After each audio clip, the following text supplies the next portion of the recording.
When desire is driven by desperation, it becomes manipulation of yourself, your worth, and your energy. In the next hour, this audiobook will show you how to manifest from a place of truth, not desperation. Because real manifestation isn't about chasing what looks good, it's about becoming what feels right. Ask in truth, receive in power. Introduction. You've likely tried it all. Affirmations, vision boards, scripts, rituals, and still something hasn't clicked. Not because you didn't believe, but because no one told you this. What you ask for only manifests when it aligns with what you stand for. This audiobook is not about more methods. It's about deeper alignment. Because you don't manifest through performance, you manifest through truth. The universe, God, the divine, whatever name you give it, doesn't respond to what you say. It responds to who you are when you say it. When your desire rises from truth, it carries power. When your asking is clean, clear, and aligned, you don't have to chase. You attract by becoming. This audiobook is an invitation to stop speaking what sounds right and start asking from your soul. Because when you ask in truth, you receive in power. Let's begin. Chapter 1. When manifestation becomes manipulation. You didn't mean to drift off course. You wanted freedom. You wanted peace. You wanted to co-create a life that felt aligned and alive. But somewhere along the way, manifestation became another form of performance. Another silent pressure to get it right. Another way to fix yourself. And instead of feeling powerful, you felt exhausted. Instead of feeling aligned, you felt like a fraud. Instead of feeling divine, you felt like a failure. This chapter is not here to shame you. It's here to tell the truth. Because when desire is driven by desperation, it becomes manipulation of yourself, of your worth, of your energy. You might not have realized it at first. You repeated the affirmations. You built the vision boards. You tried to think only high-vibe thoughts. You checked every box that the manifestation world told you to.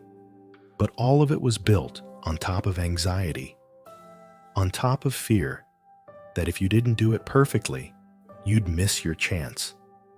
Or worse, that you never really deserved it to begin with.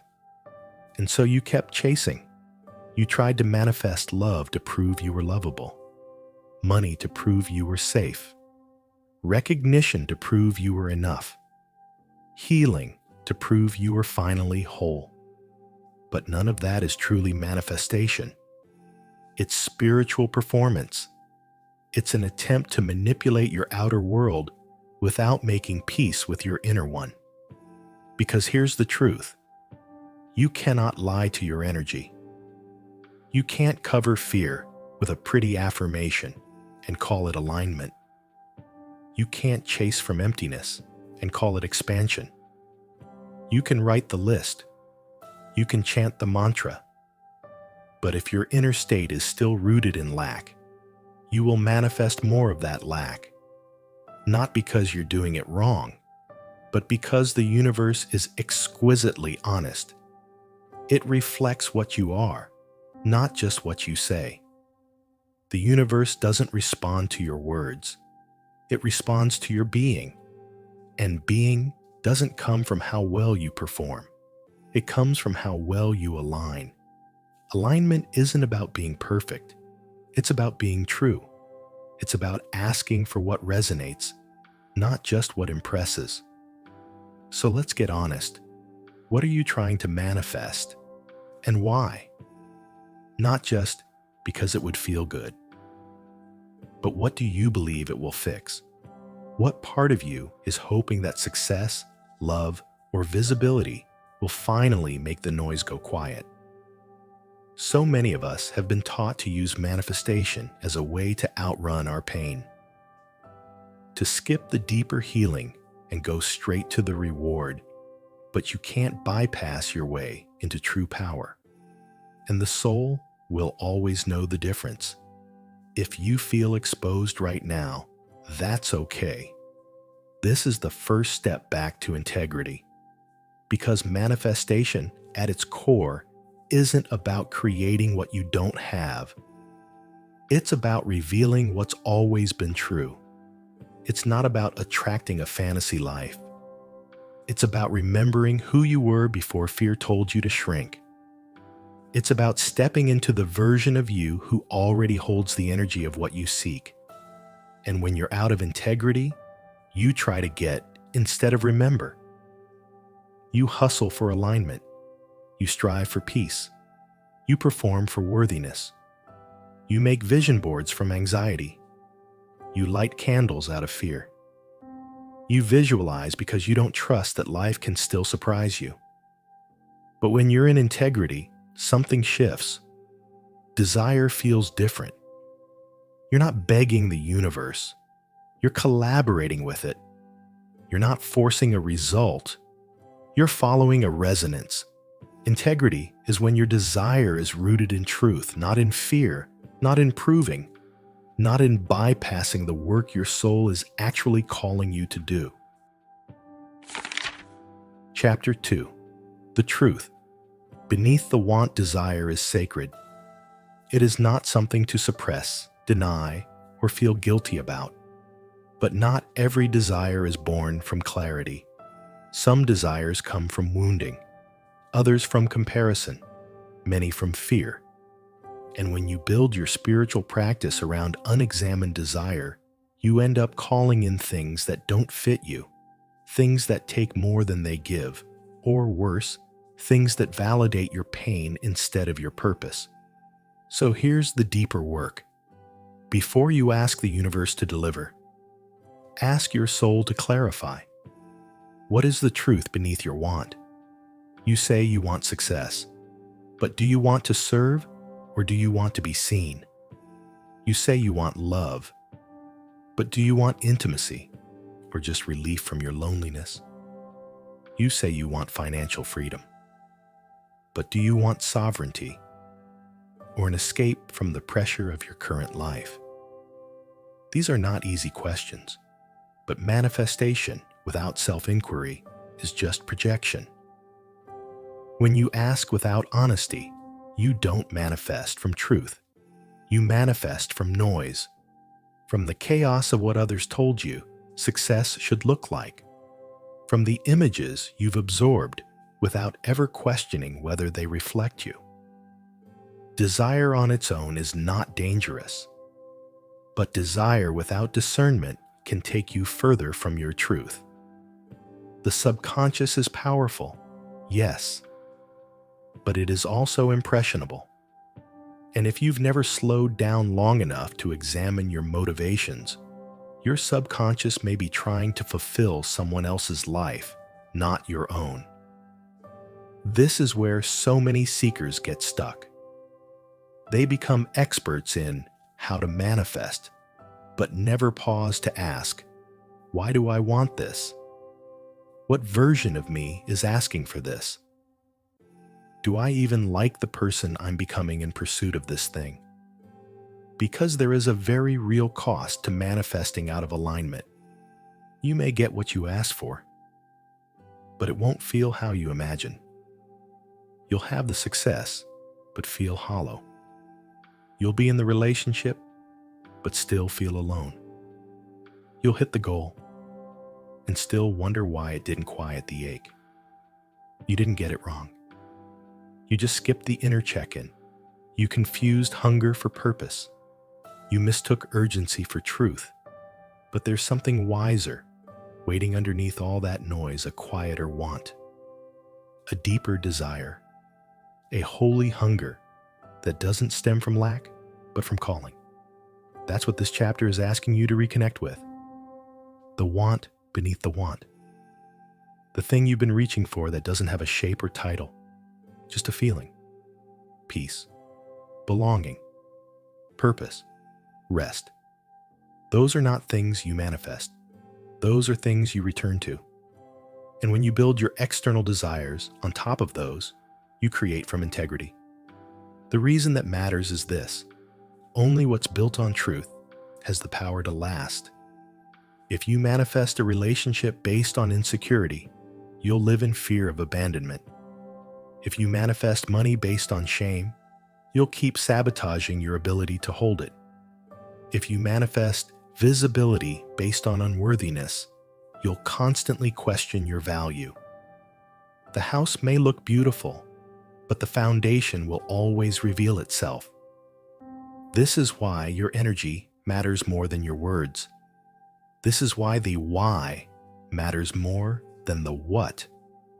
Because the energy that births the desire becomes the blueprint for how it arrives and how long it stays. So let's bring this into practice. Right now, take a desire you're currently holding, one that feels charged, one that you've been repeating in your mind or scripting or praying about. Now ask, where is this desire coming from? What emotion lives underneath it? What am I hoping this will give me or fix in me? Who am I trying to become or avoid becoming by manifesting this? Then go one level deeper. If the external result never came, what would I still be longing for inside myself? This is where the gold is, because once you name the deeper need, you can begin to meet it from within. When you recognize that what you're really craving is peace, you stop needing the perfect conditions to feel grounded. When you realize you're craving connection, you stop outsourcing love to unavailable people or ideal fantasies. When you understand that what you really want is freedom, you stop chasing status and start choosing spaciousness. This is manifestation in truth. It doesn't reject desire, it refines it. You don't stop dreaming big, you simply start dreaming honestly. And from that honesty, your vibration shifts, not in a forced, high vibe kind of way, but in a peaceful, grounded, magnetic way that draws in what's actually meant for you. You become the person who no longer chases, because your frequency is clear, your intention is clean, and your desire is rooted in something sacred. This is the work most people skip, but you didn't come here for surface results. You came for transformation. So ask again. Ask with new eyes. Ask from alignment, not urgency. Ask from truth, not trend. Ask as someone who is becoming, not someone who is still proving. Because when you ask in truth, you don't need to convince the universe. You simply meet it where it already lives in clarity, in power, in you. Chapter 3. Energy doesn't lie. You can say all the right things. You can script your desires perfectly, light candles at the right moon phase, recite affirmations every morning before your feet touch the ground. But if the energy behind it is misaligned, nothing moves. Not because you're cursed, but because energy never lies. Words are surface. Energy is substance.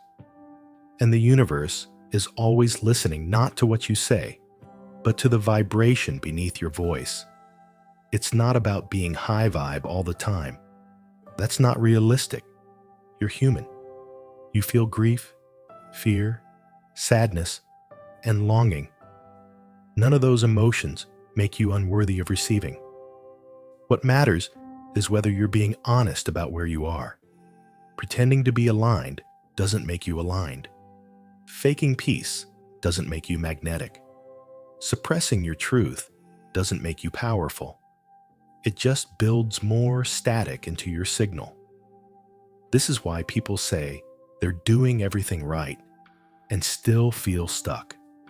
Because manifestation is not performance, it's alignment. And alignment is a mirror.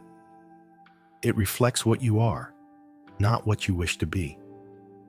If you want to know what you're really vibrating at, look at what you're consistently attracting.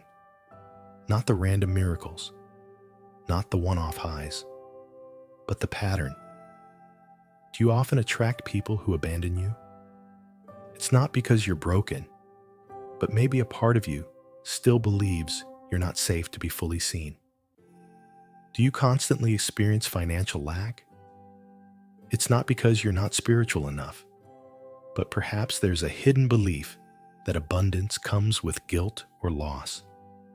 Your energy speaks louder than your mouth ever could, and your external life will always match the energetic agreements you've made within yourself. That's not a punishment. It's a compass. It's feedback. And feedback is a gift if you're willing to listen. When your energy is clear, aligned, and honest, manifestation becomes natural. It doesn't feel like striving. It feels like remembering. You become the kind of person who draws things in simply by existing in truth. But when your energy is murky, when you say yes with your words, but no with your being, you start to attract contradiction. You ask for love, but push it away. You call in success, but avoid visibility. You visualize abundance, but feel unworthy of ease. This is the spiritual double bind so many people live in. They're broadcasting conflicting signals and wondering why nothing lands. Here's what most people don't understand. Energy is not just emotion. It's also intention. It's the unsaid agreements, the subtle beliefs, the quiet expectations hiding under your surface. And unless you bring them into the light, they will run the show. So ask yourself, what hidden assumptions am I carrying about this desire? Do I believe I have to struggle to earn it? Do I think I'll lose myself if I receive it? Do I quietly expect it to be taken away? You might be surprised by what surfaces, but this awareness isn't meant to shame you. It's meant to liberate you. Because once you see the hidden beliefs driving your vibration, you can choose again. You can release the story. You can rewire the association. You can begin to show up as someone who is no longer fighting against themselves. Energetic alignment is not about perfection. It's about coherence. When your thoughts, emotions, intentions, and actions are in harmony, your energy becomes a lighthouse. You stop pushing. You stop pleading. You stop pretending. And you start attracting. Because your signal is clean. This is where manifestation starts to feel effortless. Not because life becomes easy, but because you are no longer at war within yourself. You're not sending mixed signals. You're not masking fear with glittery words. You're not trying to trick the universe into believing you're ready. You are ready because you've become the kind of person who can hold what you're asking for.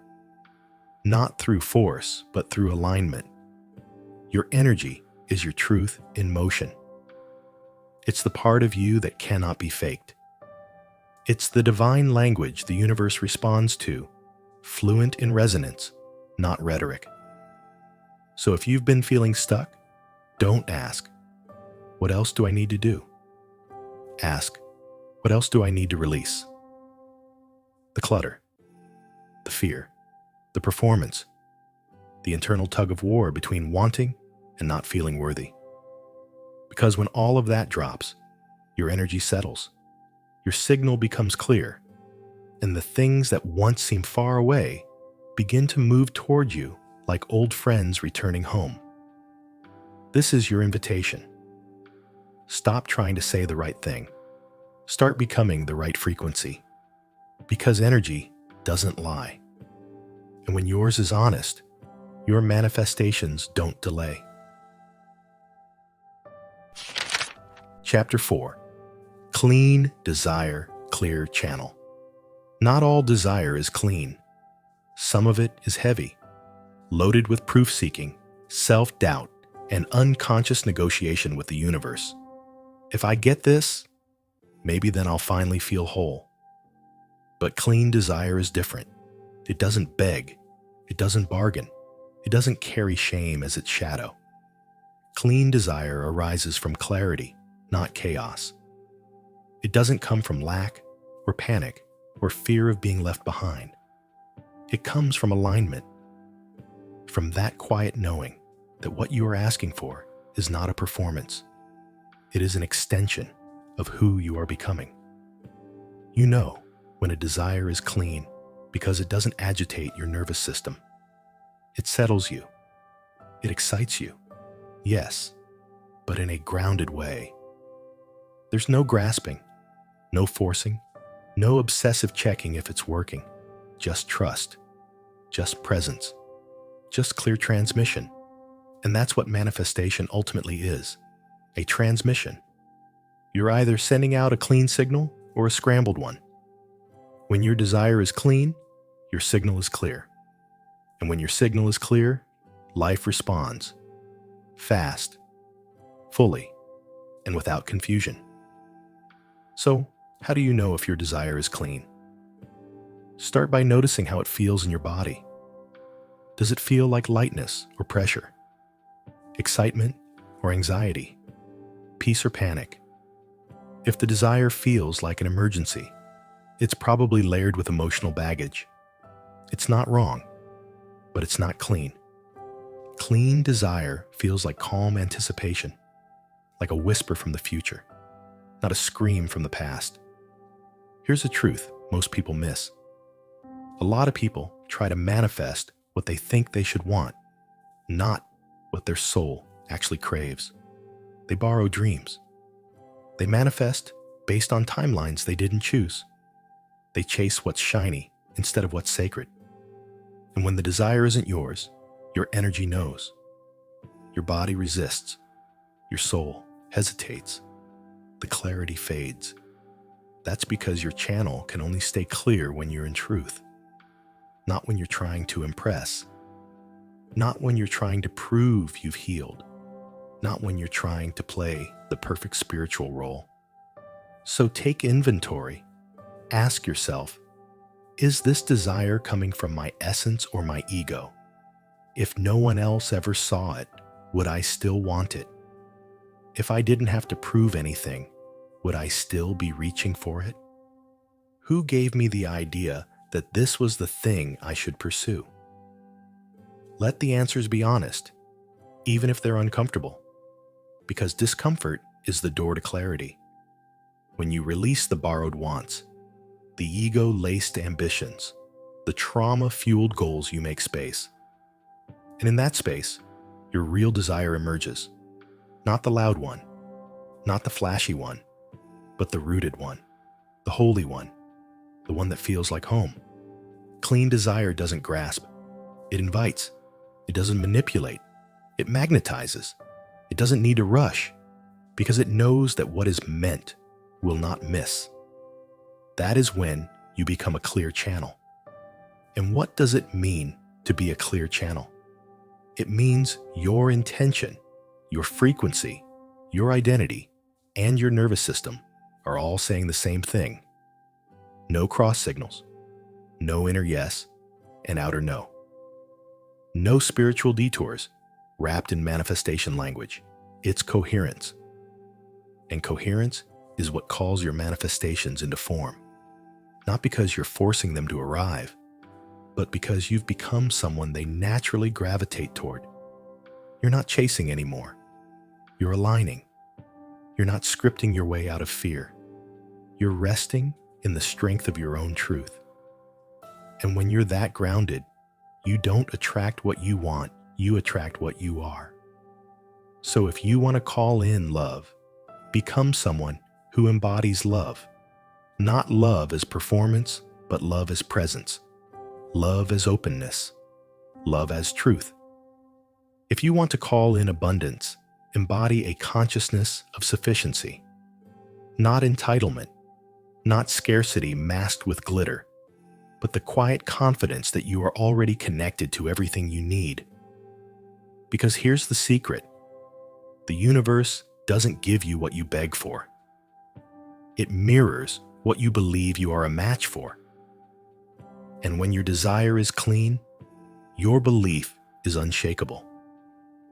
Not because you're faking certainty, but because you've cleared the debris that was blocking your knowing. You know who you are, you know what you want, and you know why you want it. That kind of clarity, it's rare, it's sacred, and it's magnetic. So here's the invitation. Don't just clean your house, clean your desire, release the desperation, release the noise, release the inherited dreams and the frantic timelines. Ask for what's true, declare what's holy, and let that clarity open doors you don't have to force. Because when the channel is clear, you don't manifest through effort, you manifest through presence. Chapter 5. The Law. Beneath the Law. Everyone talks about the law of attraction. Think it, feel it, believe it, receive it. It's the headline, the hook, the promise. But few ever ask, what holds it all together? What governs the law? Because even a law needs a foundation. Even attraction has an anchor. This is the chapter where we go deeper. Beneath the trendy teachings, beneath the surface-level think positive mantras, into the principle that makes manifestation real or leaves it hollow.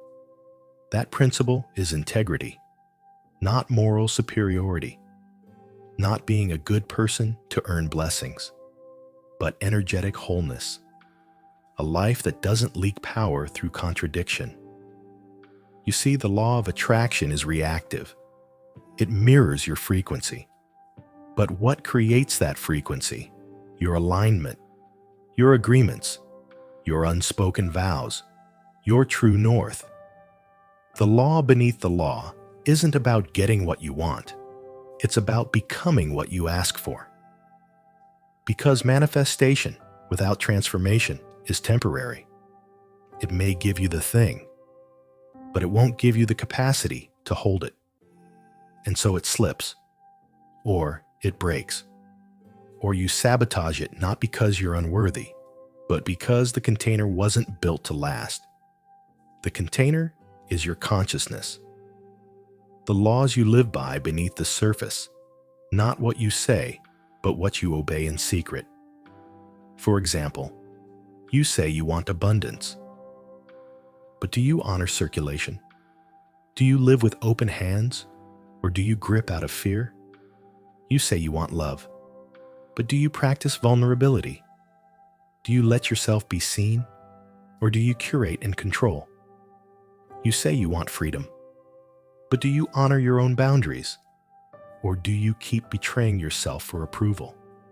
These are the hidden laws, the energetic contracts you've made with the universe, and they run deeper than any affirmation. This is why so many people get frustrated with the law of attraction. They're doing all the things, but something's not landing. It's not about doing more. It's about revealing the hidden rule book you've been living by. Because if your internal law says, I have to suffer to succeed, I'm not lovable unless I'm needed, I must stay small to stay safe, then no matter what you script or visualize, you'll always return to the frequency of that law. And energy obeys law. Always. So what do? You rewrite the law. You make a new covenant with yourself, not through force, but through truth. You decide, I no longer build on fear. I no longer manifest from survival. I no longer create to be validated. I now ask in truth, and I receive in power. That's not just a statement. It's a shift. Because when your internal laws change, so does your field. So does your frequency. So does your life. This is where the law of attraction becomes sacred. No longer a tool for getting, but a mirror for becoming. It's no longer just about magnetizing outcomes. It's about aligning with principles that echo divine order. Look at scripture, philosophy, nature, all of them point to the same pattern. Life responds to integrity, to coherence, to the union of thought, word, and action. You can't just say you want something. You must become the kind of vessel that honors it. The law beneath the law asks, can you carry what you've been crying out for? Because when you can, it arrives. Not because you forced it, not because you manifested perfectly, but because you became the living match. You didn't hustle for it. You held space for it. This is where faith and frequency meet, where belief is not just wishful thinking, but a blueprint etched into your being. This is what Jesus meant when he said, according to your faith, let it be done to you. Not according to your words, not according to your rituals, but according to the energetic truth you walk in. That's the deeper law, the law of becoming. So ask yourself now, what laws am I unconsciously obeying? What agreements have I made with fear? What inner rules have shaped my reality more than my prayers? And then rewrite them. Make new laws, sacred ones, ones that honor who you truly are and who you are becoming. You are not just a creator, you are a covenant keeper. And your manifestations are a reflection of what you've declared sacred inside your own being. So don't just chase what you want. Anchor it, honor it, become it. Because once you align with the law beneath the law, your life won't just change. It will stabilize. It will hold. It will flourish. And the universe will no longer have to guess what you're ready for. It will know. Chapter 6. Faith as Frequency. Faith isn't just something you have, it's something you transmit. Not a thought, but a tone. Not just belief in your mind, swing, but a vibration carried through your entire being. This is the missing piece for many seekers. They try to think themselves into alignment. They say, I believe. They chant it, write it, post it. But beneath the surface, their nervous system is still clinging to doubt. Because faith, genuine faith, is not a performance. It's not blind. It's not forced. It's not recited through clenched teeth and tearful eyes as you try to convince the universe you're ready. Faith, when it's true, is a resting state, a deep, cellular knowing, a quiet frequency that hums, I don't know how, but I trust. I don't see it yet, but I'm held. I'm not there, but I'm already becoming. This kind of faith doesn't panic when the manifestation hasn't arrived. It doesn't spiral when things seem quiet. It doesn't crumble at delay, because it's not built on outcomes. It's built on alignment. That's why we say faith is a frequency, not just a feeling. Feelings rise and fall. Thoughts race and scatter. But frequency, it steadies you. It shapes the atmosphere around you. It becomes your baseline. And when your baseline is faith, you stop chasing signs. You stop begging for confirmation. You stop needing constant reassurance from outside sources. You become the evidence. You carry the proof. Your life begins to echo a quiet, sacred confidence that says, I'm already in motion. I don't need to force what's already mine. Now, let's be clear. Faith doesn't mean passivity. It doesn't mean you sit in a room waiting for heaven to drop blessings on your lap. Faith moves. Faith prepares. Faith walks even when the path is invisible. But it walks differently, without frenzy, without fear, without the weight of having to control every detail. Because faith knows the frequency is doing the heavy lifting. And that changes everything. When you operate from this place, you become magnetic. Not because you're trying to be, but because your energy is uncluttered. Your vibration becomes a clear yes to the life that is already trying to reach you. You become like the woman who prepares the guest room before the visitor arrives. Not because she saw the car in the driveway, but because she knows, deep in her spirit, they're on their way. That's faith as frequency. It's preparation as prayer, stillness as certainty, readiness as resonance. So how do you cultivate this frequency? Not by faking it. Not by repeating affirmations you don't believe, but by building trust layer by layer. Trust in yourself, trust in the divine, trust in the unseen rhythms that are working in your favor. It starts by remembering the times you were held before, when things fell into place you couldn't have planned, when a door opened the moment you released control, when grace surprised you in your weakest hour. Those weren't random. They were echoes of the truth. You are never manifesting alone. There is intelligence moving with you. Call it God. Call it source. Call it life. But it has never stopped listening, only waiting for your signal to match its answer. Because here's the thing. The universe doesn't respond to desperation. It responds to frequency. And faith is the frequency that says, I am available to receive without demanding proof. It is the posture of surrender, not giving up, but giving in.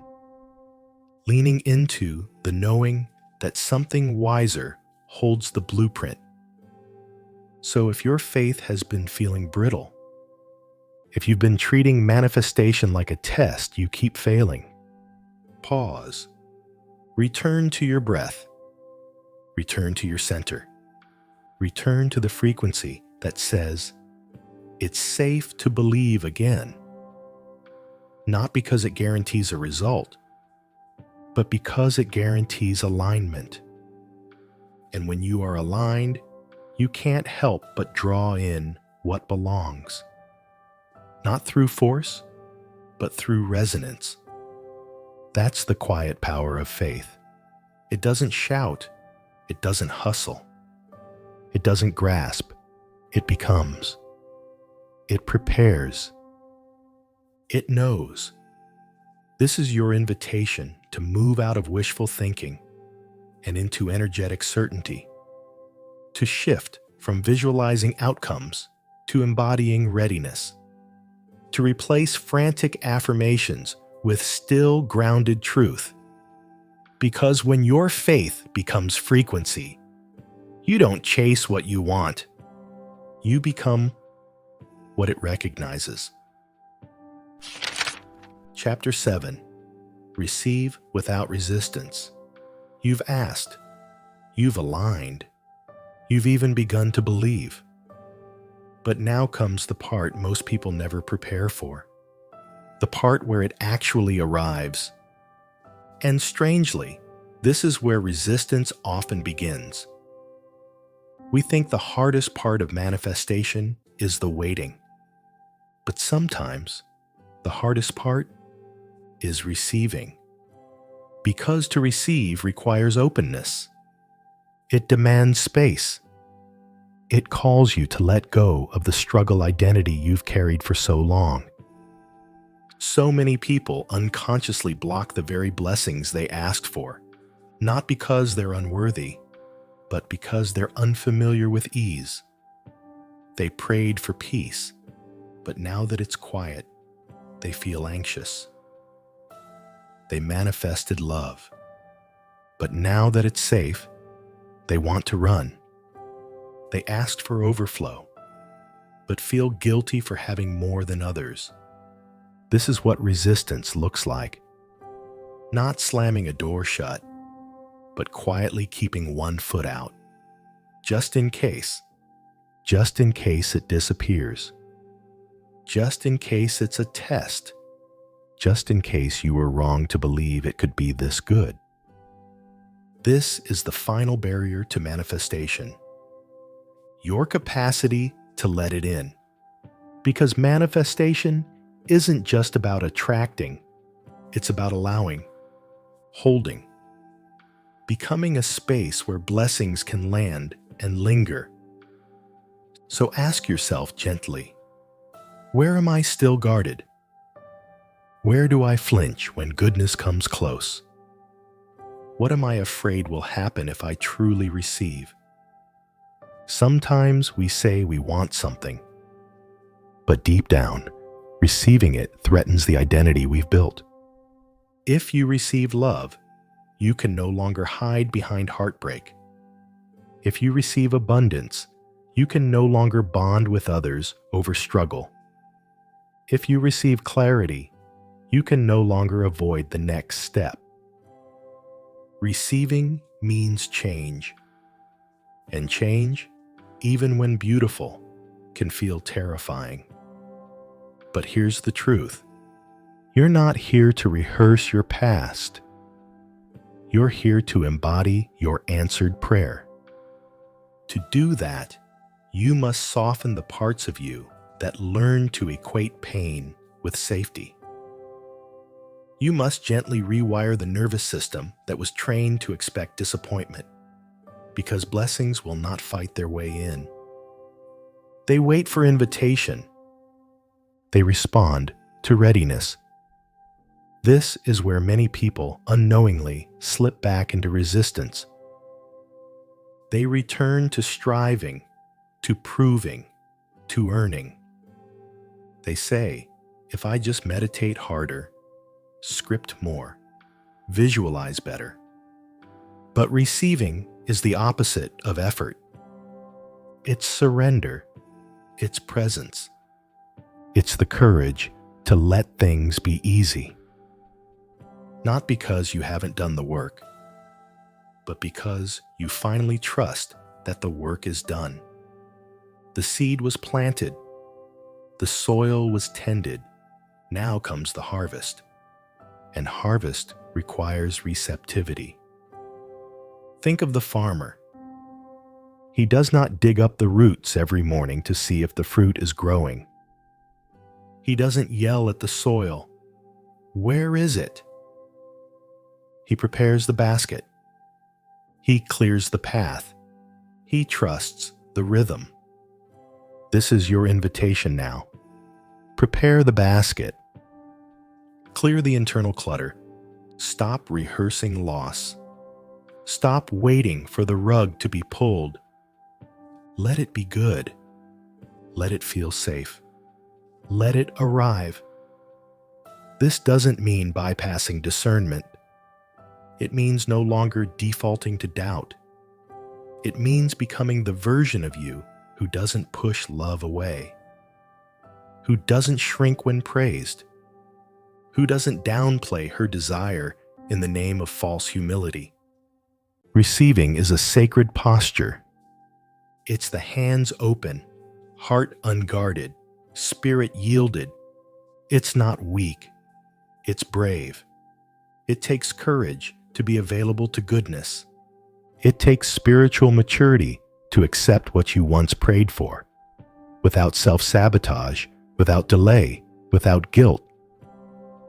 So if you've done the work to align, if you've cleared your channel, if you've held faith through silence and setbacks, this is your final step. Let it in. Not halfway. Not with disclaimers. Not with one eye on the exit. All the way. Because when you receive, without resistance, you send the universe a message louder than any affirmation. I trust you. I trust me. I trust the timing, the process, and the blessing.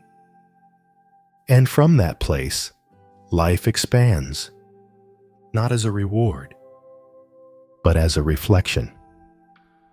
Because you've become the frequency of the thing you once chased. You're not just a powerful creator, you're a holy receiver. And your openness becomes your prayer. Your allowance becomes your alignment. Your joy becomes your invitation for more. This is what it means to receive without resistance. Let it land. Let it stay. Let it change you. Chapter 8. The Prayer You Live. Some prayers are whispered. Some are written. Some are sobbed into pillows at 2 a.m. But the most powerful ones are lived, not recited, not performed, not begged. They are woven into the way you move through the world, in how you choose to speak, how you choose to love, how you choose to show up, even when no one's watching. Because at some point, the line between praying and living blurs. You're no longer just asking for the thing. You're embodying the readiness. You're walking like it's already done. This is the prayer beyond words. The prayer of posture. The prayer of alignment. The quiet, consistent yes that says, I am who I've been asking to become. You don't need to convince the universe anymore. You've become the evidence. And yet, this is where the spiritual path asks something deeper of you. To keep praying, even when it's silent. To keep believing, even when the timeline stretches. To keep aligning, even when no one else understands what you're building. Because lived prayer isn't for applause. It's for resonance. It's for truth. It's for you. We often think of prayer as an upward gesture, something sent to the heavens. But lived prayer is downward. It roots. It grounds. It sinks into your choices and becomes who you are. You don't just ask for peace. You become the kind of person who doesn't stir the waters. You don't just ask for love. You become someone who holds it without needing to control it. You don't just ask for abundance. You become someone who expects it without entitlement, without fear. This is when manifestation becomes ministry. Not the stage kind, not the platform kind, but the kind that begins in the kitchen, in the morning routine, in how you hold yourself in hard moments. Because life is always listening, not to your words, but to your walk. And when your walk reflects your prayer, everything aligns. You don't need perfect circumstances. You don't need everything to look high vibe. You need consistency of spirit. That's what magnetizes. That's what shapes timelines. That's what opens doors no man can shut. So if you're still asking, still waiting, still holding hope, let this chapter be your reminder. You are not powerless. You are the prayer. You are the altar. You are the agreement. The way you rise in the morning. The way you hold your energy in traffic, the way you speak about others when they're not around. These are all invitations. These are all signals. These are all prayers. And the universe responds, not to desperation, not to perfection, but to integrity of being. So don't just speak about the life you want. Walk it. Don't just journal about your dreams. Structure your day around them. Don't just visualize it during meditation. Live like it's already entered the room. Because when your life becomes the prayer, everything shifts. You won't need to force alignment. You are alignment. You won't need to chase clarity. You become the space where it lands. This is the final transformation, from seeker to sanctuary, from asker to answer, from wishful to whole. And no, it won't always be loud. It won't always be visible, but it will always be felt. Your life, when lived as prayer, becomes a signal to the sacred. It moves timelines. It shapes outcomes. It reveals the unseen hand of grace in everything. So breathe. Pause. Look at your life today and ask, what am I praying? Through my actions, my thoughts, my pace. Where am I still performing instead of aligning? What would change if I lived like it was already given? You don't need to do more. You need to remember more. That you were never separate from the answer. That the moment you asked in truth, power began to move. And now, you walk as if it's already here. Because it is. Chapter 9. The power that was always yours. You were never waiting for power. You were waiting to remember it. It's easy to forget. We live in a world that trains us to outsource it. To experts, to systems, to signs, to someone else's approval. You look outside and wonder, when will it happen for me? But the real question is, when will I return to what's already within me? Because power is not something the universe hands out like a prize. It's something you awaken to. Something you've carried since before the asking, before the trying, before the scripts and the vision boards and the breath work. This entire journey, every desire, every delay, every breakthrough, was never about getting something outside of you. It was about coming back to the divine current within you. You didn't come here empty. You came encoded, not just with dreams, but with the frequency to fulfill them. That's why nothing truly works until you return to alignment. That's why you can try every technique, every trick, every trend. But until you claim your power, it feels hollow. Because manifestation isn't magic. It's remembrance.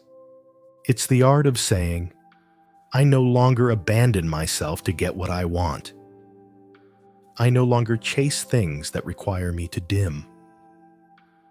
I no longer perform to feel worthy of receiving. You don't need more proof. You need more permission.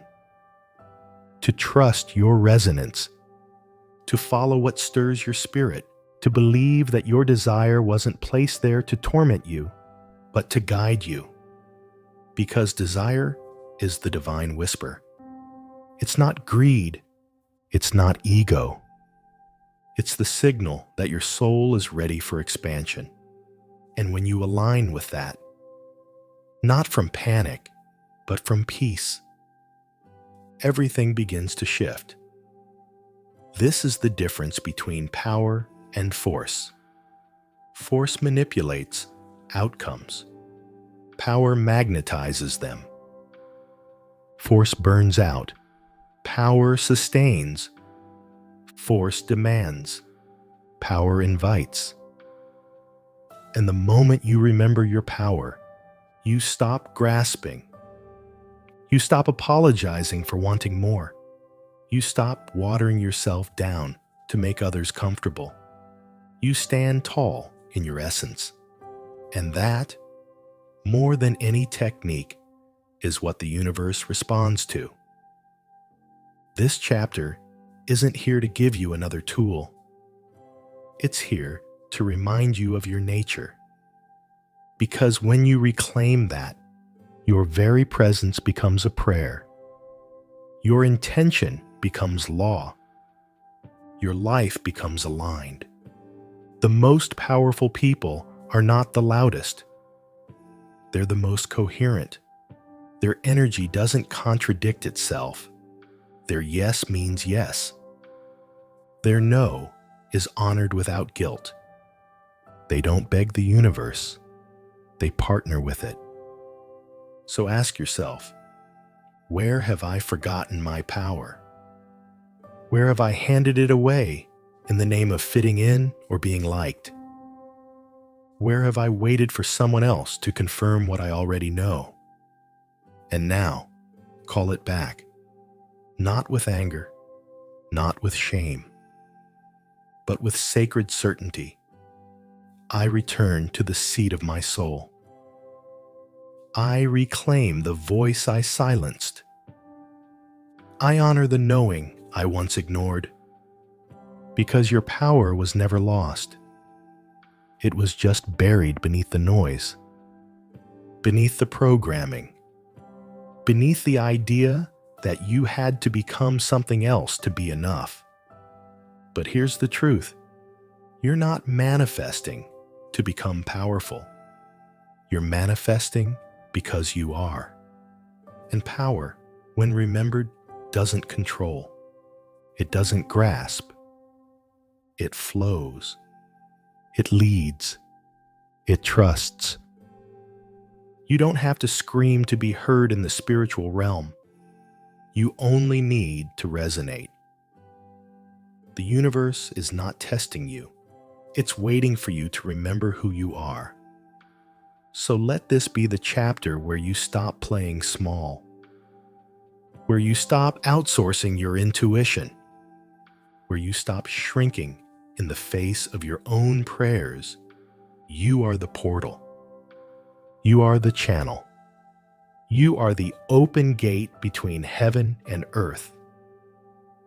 And when you live from that truth, manifestation becomes effortless, not because life owes you, but because you finally align with what has always been yours. Chapter 10. When asking becomes knowing. There comes a moment on this journey, quiet, sacred, and unmistakable, when you stop asking with your lips because your whole life has become the answer. You no longer plead. You no longer rehearse. You no longer look to the sky and wonder if it heard you, because you know. Not in the mental sense, but in the soul-deep resonance that hums through your body like truth. This is the final evolution of manifestation, not needing to ask, because you already are. You don't chase peace. You walk as peace. You don't beg for love. You breathe as love. You don't declare abundance with hope in your voice. You move like someone who knows the river never runs dry. This isn't arrogance. It's alignment. This isn't entitlement. It's embodiment. You asked. You aligned. You received. And now you remember. The deepest form of asking isn't verbal. It's energetic. It's vibrational. It's the state of being that says, I've already agreed with what I once wished for. And in that agreement, everything changes. The desperation fades. The delay loses its power. The fear of lack dissolves. Because you're no longer waiting for proof. You've become the proof. Even when it hasn't yet shown up in the physical, you know it's moving. You know it's forming. You know it's yours because you feel it pulsing inside you like breath. This is not magic. This is mastery. The mastery of the quiet. The mastery of the unseen. The mastery of being so deeply rooted in truth that the external world bends to your frequency, not the other way around. And here's the beautiful paradox. The less you chase, the more you receive. The less you doubt, the faster it flows. The less you cling, the more becomes available. Because now you're not trying to manifest, you're living in harmony with what was already set in motion the moment your heart said yes. You stop needing signs. You become the sign. You stop asking if it's working. You start moving as if it already has. You don't just speak faith. You embody certainty. So many people stay stuck in the asking phase. Endless rituals, endless affirmations, endless questions. But asking is only the door. At some point, you must walk through it. And walking through means letting go of the old identity. The one who needed proof. The one who questioned her worth. The one who tied her power to external outcomes. You can't carry that version of you into this next chapter. She got you here. Honor her. But now, you become the version of you who knows. And knowing doesn't shout. It doesn't scramble. It doesn't second guess. Knowing is still. Knowing is secure. Knowing is silent and powerful. Think of the tree.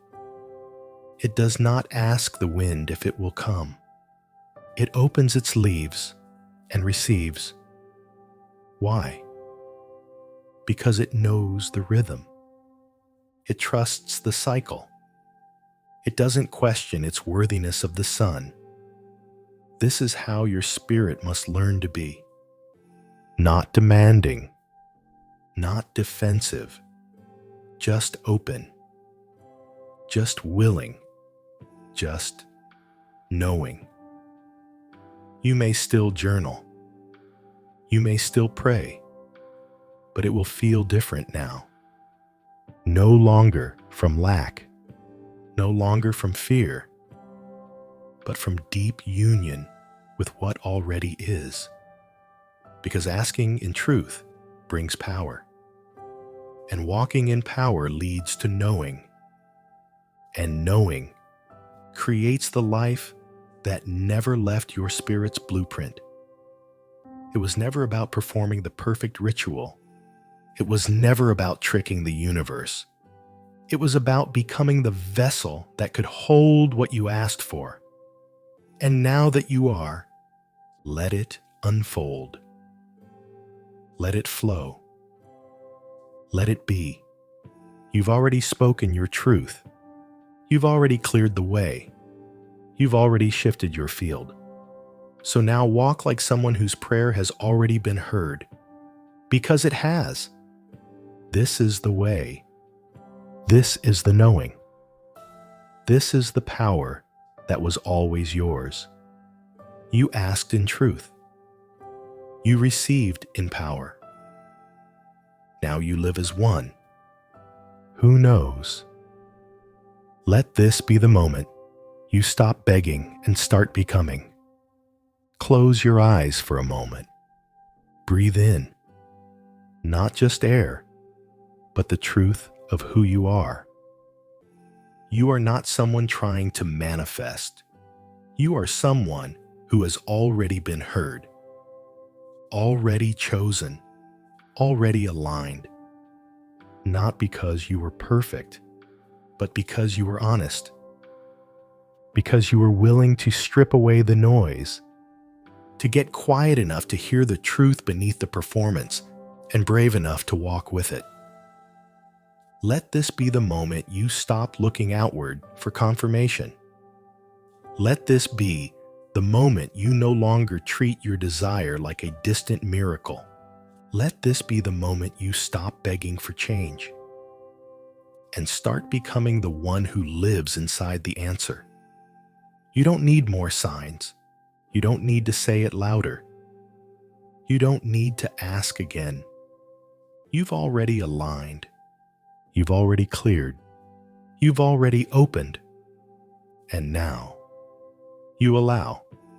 In your stillness, power grows. In your presence, truth becomes magnetic. In your willingness to walk as if it's already done, it is. So walk softly, but walk boldly. Because everything you once hoped for is no longer waiting on the other side of effort. It's flowing through the version of you who finally remembered it was never about earning. It was always about embodying. Ask in truth. Receive in power. Live in knowing. You are the answered prayer now, and your life is the living proof